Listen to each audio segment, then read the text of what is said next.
Hello YouTube, it's Annihilation and I am back with another video. There has been progress of a sort, but more importantly there have been many mistakes. So things for me and hopefully you to learn from and not do. For those of you who watched the first couple videos, you may recall that I went to a Japanese what you call it, like department store and bought a bunch of paints from Japanese companies. One of those companies is called Mr. Hobby. Okay, I don't know if you can see that. Hopefully it'll zoom in. That says Mr. Hobby. I bought 5 of those, and then I bought from the same company, but a different line of paints. I bought like a handful more. And crucially, obviously, I looked for some telltale signs, like, hey, does this say acrylic? Does this say enamel? Does it say, varnish, whatever?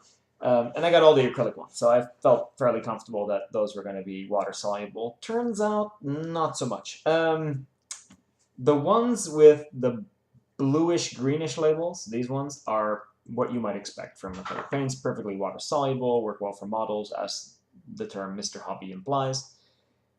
And the other ones, I had a faint suspicion when I opened them, and they reeked of what you call that smell? Varnishy, horrible smell. Allow me. Woo!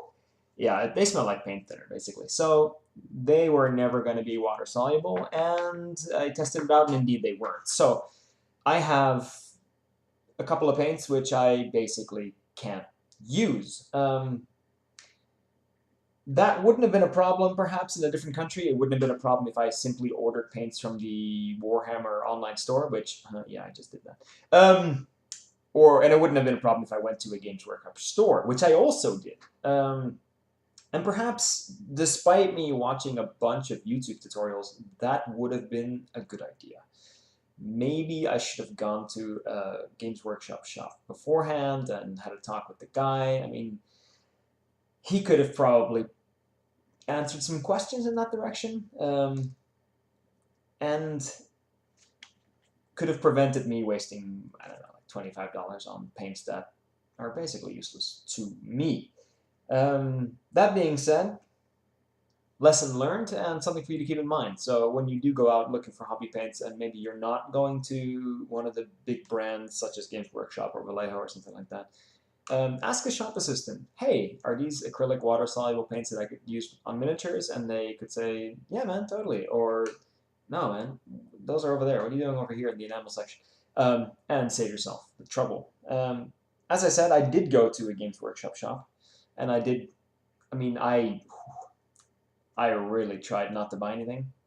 Promise, but I kind of did. I picked up a couple paints.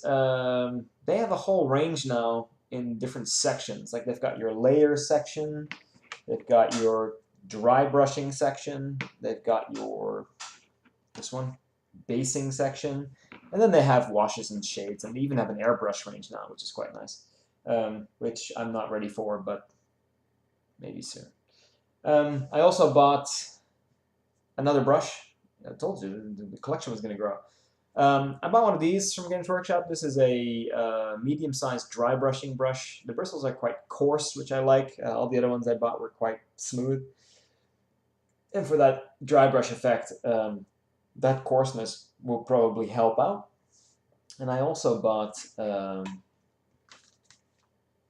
set of Citadel files, which I don't need right now, but I will need soon.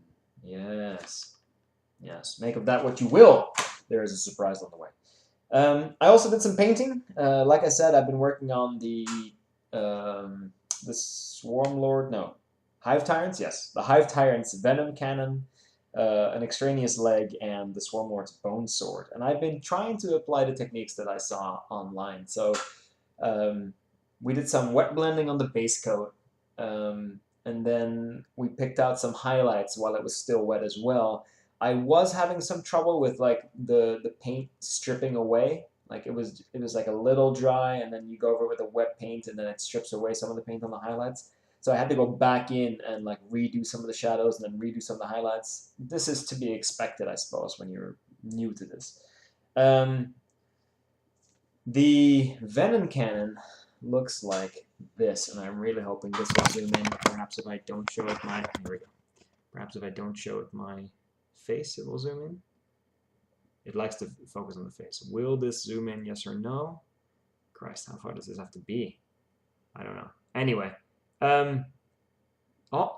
maybe, yes. I don't know if you can see that. Anyway, there's a nice blend going on. It's not super smooth. It's not pro level work, and you know that's not the outset here. But it's good enough for even watching 1 or 2 video tutorials. You can do this, right, as a beginner. This is not something that is beyond you just because you're a beginner.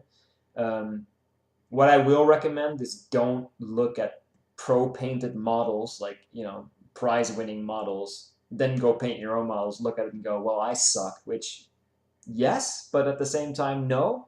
A lot better than a gray model, that's for sure. And if you are applying a technique and you're, you know, really trying to do what they're showing you in the video, even if you fail, you get the experience of trying it a few times, which is why I got these test models, which I don't intend to use. I did different levels of it. This one is more freehand, I would say, like more blotchy. But I think this one, after the wash, and then when you retouch up the highlights with some dry brushing, will probably look better than the Venom cannon, which I sort of did more meticulously. Like I maybe went too slow with it. Like I think if you go at a decent clip with a larger brush than you might otherwise think to use, that would work well for the wet blending. The one that is probably my least favorite is the bone sword. Like obviously the bone sword would be a different color. That's the bone area. But even the skin, where there are larger flat areas, the wet blending is not as easy as when you have nice rounded shapes or even any like square-like three-dimensional shape. When there are clearly defined shadow areas and light areas, the wet blending is very easy. You just kind of adapt to the surface you're painting on. But when it's a smoother, straighter line, you have to go, okay, where do I want the highest highlight to be? Where do I want the deepest shadows to be? And you have to keep a single light source in mind. And I've been trying to do that, but even then, like you find yourself picking out details in the model that maybe you shouldn't, or maybe don't need to be quite as light. And of course, there's a gradation of paints. I ended up with about 5 shades of it. Anyway, the next step is the wash. After that dries, I'll show you guys again. I don't actually currently have any washes, so I'd be diluting paint with water. I'm not sure if that's the best approach, so I'm going to watch some more YouTube videos on that and come back to you when I have more. Final thing I wanted to say was... No, it's escaped me. Next time, I promise.